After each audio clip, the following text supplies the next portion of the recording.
తెలుగు రాష్ట్రాల్లోని అతిపెద్ద ఆదియోగి విగ్రహం.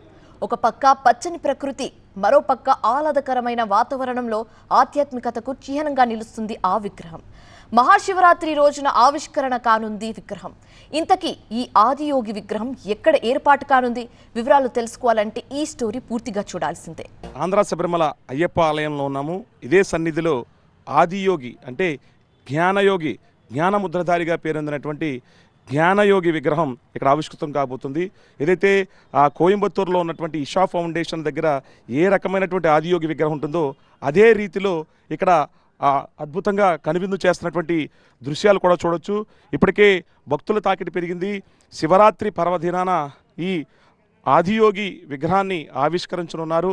అందమైన సుందరమైన ఆకృతిలో తీర్చిదిద్దినటువంటి ఆదియోగి విగ్రహం దగ్గరికి పెద్ద ఎత్తున ఆదియోగికి సంబంధించిన చుట్టూ ఋషులు కానవచ్చు, ఎదురుగుండా వినాయకుడు కానవచ్చు, పక్కనే సర్పాలు, మెడలో ధరించినటువంటి రుద్రాక్షమాల కానవచ్చు, పైన ఆకాశ అరణ్యాలను అంటుకుంటూ చంద్రాకారంలో ఉన్నటువంటి ఆదియోగి పైన ఆ ఆకృతి అంతా కూడా అందరినీ ఆకట్టుకుంటుందని చెప్పుకోవాలి. మొత్తం చుట్టుపక్కలంతా కూడా ఒక ఆహ్లాదకరంగా మనం ఈ వాతావరణం పరిశీలిస్తే చుట్టూ ఆధ్యాత్మిక నగరంగా విరాజిల్లుతుంది. ఆదియోగి విగ్రహం అనే పేరు వినగానే తమిళనాడులోని కోయంబత్తూరులో ఉన్న 112 అడుగుల ఎత్తున్న శివుని విగ్రహం గుర్తుకు వస్తోంది. ఇదే తరహాలో ఆదియోగి విగ్రహం అంబేద్కర్ కోనసీమ జిల్లాలోని మండపేట మండలం రాజమండ్రి దగ్గర ద్వారపుడిలో నెలకొల్పారు. ఇది తెలుగు రాష్ట్రాల్లోనే అతిపెద్ద ఆదియోగి విగ్రహం. 60 అడుగుల ఎత్తు, 100 అడుగుల వెడల్పుతో ఈ ఆదియోగి విగ్రహాన్ని తయారు చేశారు. ఆంధ్ర శబరిమలగా పేరు పొందిన ద్వారపుడిలోని అయ్యప్ప స్వామి ఆలయానికి దగ్గర ఆదియోగి విగ్రహాన్ని ఏర్పాటు చేశారు. పచ్చని చెట్లు, పైర్లు, పక్కనే కాలువ, ఇక్కడ ప్రధాన రహదారి. ఇదైతే రాజమండ్రి, వేమగిరి, ద్వారపూడి, రాజానగరం. దాదాపుగా ఇక్కడ నుంచి రాజమండ్రి 18 కిలోమీటర్లు, రాజమండ్రి నుంచి ఇక్కడికి రావాలంటే 18 కిలోమీటర్స్. ఇక్కడ పక్కనే ద్రాక్షారామ భీమేశ్వర స్వామి, సామర్లకోట కుమారారామ భీమేశ్వర స్వామితో పాటు అనేక శైవ క్షేత్రాలు ఈ చుట్టుపక్కల ఉన్నాయి. ఈ అందమైన ప్రకృతి, పచ్చనైన ఆహ్లాదకరమైన వాతావరణంలో ఈ ఆదియోగి విగ్రహానికి సంబంధించి శివరాత్రి పర్వదినాన ఎక్కడా లేని విధంగా, అంటే తెలుగు రాష్ట్రాల్లోనే 3వ అతిపెద్ద విగ్రహం, 60 అడుగుల ఎత్తు, 100 అడుగుల వెడల్పుతో సిమెంట్తో నిర్మించారు. దాదాపు 11 నెలల పాటు శ్రమించినటువంటి స్థానికంగా ఇక్కడే ఎవరైతే ఈ విగ్రహానికి తయారు చేసినటువంటి ఎవరైతే ఉన్నారో ఇక్కడ మండపేటకు చెందినటువంటి శిల్పిగా కూడా కొమరిపాలానికి చెందిన శిల్పి పెదరాఘవ తన శిష్య బృందంతో కలిసి ఇది నిర్మించినట్లు ఇక్కడ ఉన్నటువంటి గురువుగారు చెప్తున్నారు. అయితే కోనసీమ జిల్లాలోనే ఈ అరుదైన ఎత్తుగలటువంటి 3వ స్థానంలో ఉంటే ఉమ్మడి గోదావరి జిల్లాలోనే అతిపెద్ద విగ్రహంగా కూడా ఇక్కడ ఆలయ నిర్వాహకులు చెప్తున్నారు. ఈ భారీ ఆదియోగి విగ్రహం తయారీకి 11 నెలలు పట్టింది. ద్వారపుడి అయ్యప్ప స్వామి ఆలయ గురుస్వామి ఎస్ఎల్ కనకరాజు ఆధ్వర్యంలో విగ్రహం రూపుదిద్దుకుంది. పూర్తిగా సిమెంట్ ను ఉపయోగించి తయారు చేసిన ఈ విగ్రహాన్ని బిక్కవోలు మండలం కొమరిపాలెనికి చెందిన శిల్పి పెద్దరాఘవ తన బృందంతో కలిసి రూపొందించారు. విగ్రహం తయారీకి 50 లక్షలు వెచ్చించారు. స్థానికంగా ఉన్నటువంటి ఈ ఆలయ గురుగారు మనతో ఉన్నారు. అంటే ఈ ఆలోచన మీకు ఎలా వచ్చింది? భక్తులకు అందుబాటులో తీసుకురావాలన్న ఆలోచన మీకు ఏ రకంగా వచ్చింది? మా చిన్నబ్బాయి శివబాల బెంగళూరులో ఉంటున్నాడు. అతను సాయంత్రం ఒకసారి ఏం చేశాడంటే, నాన్నగారు ఇక్కడ ఒక శివాలయం ఒకటి ఉంది, అది చూడడానికి వెళ్తా అని చెప్పేసి నన్ను ఒకసారి తీసుకెళ్ళాడు. దగ్గర ఒక 30 గంట జర్నీ తర్వాత ఆ ఆలయం చేరుకున్న తర్వాత శివుని చూసినప్పుడు నా మనసులో చాలా బాగా పరిశీలించి 4-5 రకాలుగా అక్కడే ఫోటో తీసుకుని ఆ తర్వాత నేను ద్వారపుడి వచ్చాను. ద్వారపుడి వచ్చిన తర్వాత ఈ ఆలయం కట్టడానికి చోటు ఎక్కడ లేవు. మనకి ఎలాగైనా 100 అడుగు పొడుగు, ఎత్తు ఒక 60 అడుగైనా ఉంటే బాగుంటుందని చెప్పేసి అనుకున్నప్పుడు అప్పుడు నర్రాజు విగ్రహానికి వెనకాల ఒక పెద్ద స్లాబ్ వేయించి దానిపైగా ఆ విగ్రహ నిర్మాణం మన కుమారపాలెం వాస్తవులు ఆయన ద్వారా ఈ నిర్మాణం జరిగింది. ఇది రేపు వచ్చే 26వ తారీఖు బుధవారం శివరాత్రి రోజు ఉదయం 5 గంటలకు లోపల శివలింగాన్ని ప్రతిష్ఠ చేస్తామని చెప్పేసి అనుకుని దానికైనా ఏర్పాట్లు చేస్తున్నాం. ఈ ఆదియోగి విగ్రహం కట్టడానికి ముఖ్యంగా మా గురుస్వామి గారు అయినటువంటి ఎస్ఎల్ కనకరాజు గారు యాత్ర వెళ్ళినప్పుడు ఆ కోయంబత్తూరులో వెళ్ళి ఆ విగ్రహం చూడడం జరిగింది.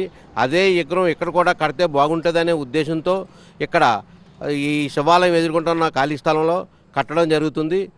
ఈ 60 అడుగులు ఎత్తు, 100 అడుగుల ఎడల్పులో ఈ విగ్రహం కట్టడం జరుగుతుంది. ఈ విగ్రహం లోపల జ్ఞానం చేసుకోవడానికి అక్కడ ఎలాగైతే ఏసా ఫౌండేషన్లో జ్ఞానం కార్యక్రమాలు ఉంటాయో అదేవిధంగా ఇక్కడ కూడా జ్ఞానం చేసుకోవడానికి ఏర్పాటు చేశారు. లోన ప్రతి వారు వెళ్ళి కూడా జ్ఞానం చేసుకోవడానికి అవకాశం ఇచ్చారు. ఈ ఉత్తరాంధ్ర నుంచి అలాగే మనకి రాయలసీమ నుంచి కూడా మన దేవాలయానికి ఎక్కువగా ఇరుముళ్ళు వస్తుంటే ఆ ఇరుముళ్ళు వచ్చిన స్వాములు ఇక్కడ కూడా వచ్చి జ్ఞానం చేసుకొని మనశ్శాంతి పొందాలని కోరుకుంటున్నాం.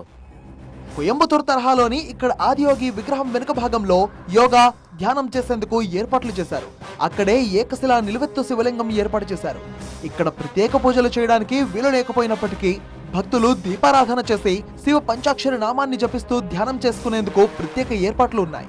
ఏదైతే మండపేట నియోజకవర్గం ద్వారపూడి అయ్యప్ప స్వామి సన్నిధిలో ఆదియోగి 60 అడుగుల విగ్రహం ఒక ఎత్తు అయితే, ఇక్కడ ఆదియోగి స్టాచ్యూ కిందే ధ్యానం యోగా చేసుకోవడానికి ప్రత్యేకమైనటువంటి ఏదైతే కోయంబత్తూరు తరహాలోని ఇషా ఫౌండేషన్లో ఏ రకమైనటువంటి ధ్యానం ఓపెన్ గ్రౌండ్లో చేసుకుంటారో ఇక్కడ ప్రత్యేకంగా ఆదియోగి విగ్రహం కిందే ప్రత్యేకమైనటువంటి ఏర్పాట్లు చేశారు.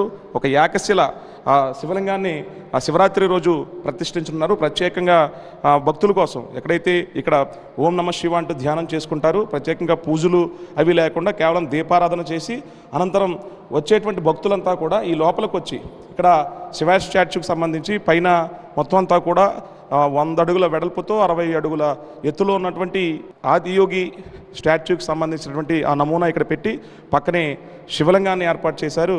సప్త ఋషులు చుట్టూరు ఉంటే ఆ సప్త ఋషుల మధ్యలో ఆదియోగి విగ్రహం, వెరసి కింద ఈ ఏకశిల విగ్రహం.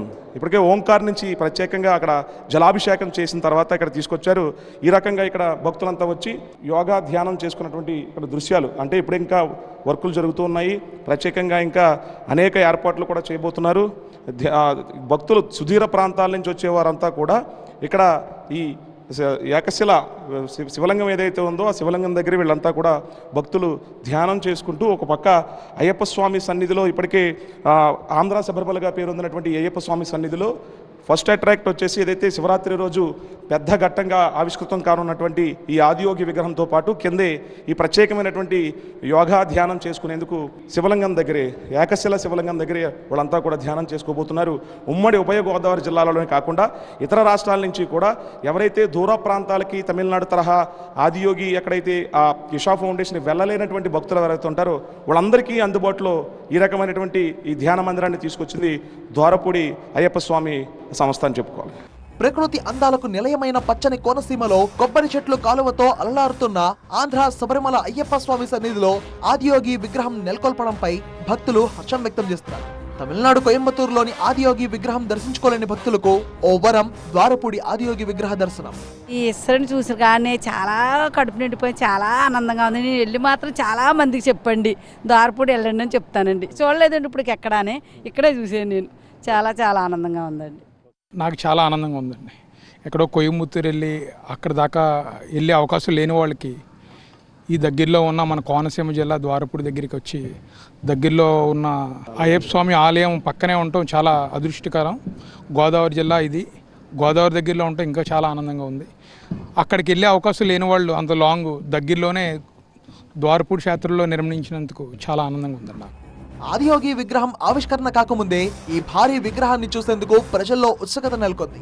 తెలుగు రాష్ట్రాల నుంచి అనేక మంది భక్తులు తరలి వస్తున్నారు. ఆదియోగి విగ్రహం ఫోటోలు, వీడియోలు తీసుకొని సోషల్ మీడియాలో పోస్ట్ చేస్తున్నారు. ఉమ్మడి ఉభయ గోదావరి జిల్లాలో మరో ఆధ్యాత్మిక నగరంగా ఈ ద్వారపూడి నిలవనుందని చెప్పుకోవాలి. శివరాత్రి పర్వదినాన ఆదియోగి దర్శనం ఇవ్వనున్నారు.